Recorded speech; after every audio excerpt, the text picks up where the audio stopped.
എല്ലാ പ്രേക്ഷകർക്കും ഗൾഫ് ടുഡേയിലേക്ക് സ്വാഗതം. ഞാൻ ശ്രീന്ദി പ്രദീപ്. വാർത്തകൾ നോക്കാം വിശദമായി. ദുബായിൽ നിന്നും കേരളത്തിലേക്കുള്ള എയർ ഇന്ത്യ സർവീസ് നിർത്തലാക്കുന്നു. കൊച്ചി ദുബായ് റൂട്ടിലെ സർവീസ് മാർച്ച് 28 വരെ മാത്രം. മാർച്ച് 29 മുതൽ എയർ ഇന്ത്യക്ക് പകരം എയർ ഇന്ത്യ എക്സ്പ്രസ് സർവീസ് നടത്തും. സൗജന്യ ഭക്ഷണവും അധിക ബാഗേജും ഉണ്ടാകില്ല.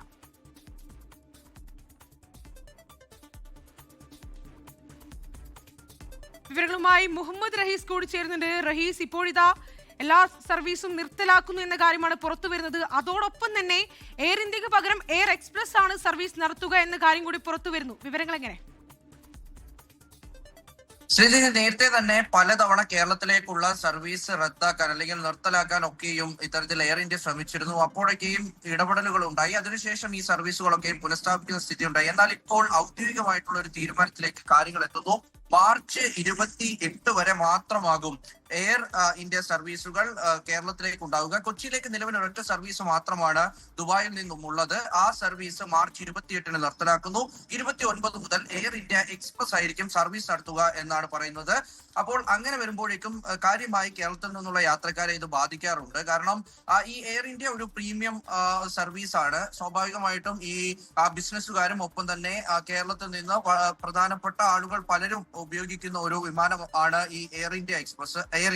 അപ്പോൾ ഈ എയർ ഇന്ത്യയുടെ സർവീസ് നിർത്തലാക്കുന്നതോടുകൂടി പല പ്രധാനപ്പെട്ട നഷ്ടങ്ങളും ഉണ്ടാകുന്നുണ്ട്. അത് ഈ സൗജന്യ ഭക്ഷണം യാത്രക്കാർക്ക് കിട്ടുന്ന ഒരു സർവീസ് അത് നിർത്തലാക്കുന്നു. അത് എയർ ഇന്ത്യ നിർത്തലാക്കുന്നതോടുകൂടി അത് നഷ്ടപ്പെടുന്നു. ഒപ്പം തന്നെ അധിക ബാഗേജിന്റെ ഒരു സൗകര്യം, ലോഞ്ച് സൗകര്യം, പ്രീമിയം ക്യാബിൻ, ഇതൊക്കെ നോക്കിയിട്ടാണ് പലരും എയർ ഇന്ത്യ സർവീസിനെ ആശ്രയിച്ചു കൊണ്ടിരുന്നത്. മാത്രമല്ല കൃത്യമായ സമയത്ത് സർവീസ് നടത്തുന്ന ഒരു വിമാനം കൂടിയാണ്. നേരത്തെ പല എയർലൈനുകളും ഇത്തരത്തിൽ നിലവിൽ യാത്രക്കാർ നേരിടുന്ന പ്രധാന പ്രശ്നം മണിക്കൂറുകളോളം വൈകുന്നതാണ്.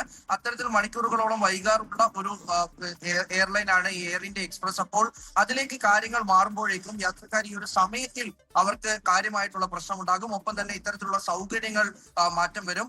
ഈ സർവീസുകൾ നേരത്തെ ഹൈദരാബാദിലേക്ക് കൂടി നടത്തുന്ന സർവീസും റദ്ദാക്കാൻ തീരുമാനിച്ചിട്ടുണ്ട്. മാർച്ച് 28 വരെ ആ സർവീസും ഉണ്ടാകുള്ളൂ. എന്നാൽ മുംബൈയിലേക്കും ഡൽഹിയിലേക്കും കൂടുതൽ സർവീസുകൾ നീട്ടുക എന്നുള്ള ഒരു ആലോചന നിലവിൽ എയർ ഇന്ത്യയുടെ ഭാഗത്തു നിന്നുണ്ട്. അപ്പോൾ അവിടേക്ക് കൂടുതൽ സർവീസുകൾ എത്തിക്കുക, എന്നാൽ കേരളത്തിനെ പാടെ അവഗണിക്കുന്ന അവസാന വിമാനവും റദ്ദാക്കുന്ന മാർച്ചോടുകൂടി ഏതാണ്ട് പൊട്ടുന്ന നിലയിലേക്ക് കാര്യങ്ങൾ വരുമ്പോൾ അത് സ്വാഭാവികമായിട്ടും ഒരു അപകടതയാണ്. ദുബായിൽ നിന്നും കേരളത്തിലേക്കുള്ള എയർ ഇന്ത്യ സർവീസ് നിർത്തലാക്കുന്നു. കൊച്ചി ദുബായ് റൂട്ടിലെ സർവീസ് മാർച്ച് 28 വരെ മാത്രമാണ് ഉണ്ടാവുക. മുഹമ്മദ് റഹീസാണ് ദുബായിൽ നിന്നും വാർത്തയുടെ വിവരങ്ങൾ നൽകിയത്. ലോകത്തെവിടെയായാലും ഏത് സമയത്തും 24 വാർത്തകളും ഓഗ്മെന്റഡ് റിയാലിറ്റി പാക്കേജുകളും എക്സ്പ്ലെയിനറുകളും വിശദമായി കാണാൻ ഞങ്ങളുടെ യൂട്യൂബ് ചാനൽ നിങ്ങൾക്ക് സബ്സ്ക്രൈബ് ചെയ്യാം.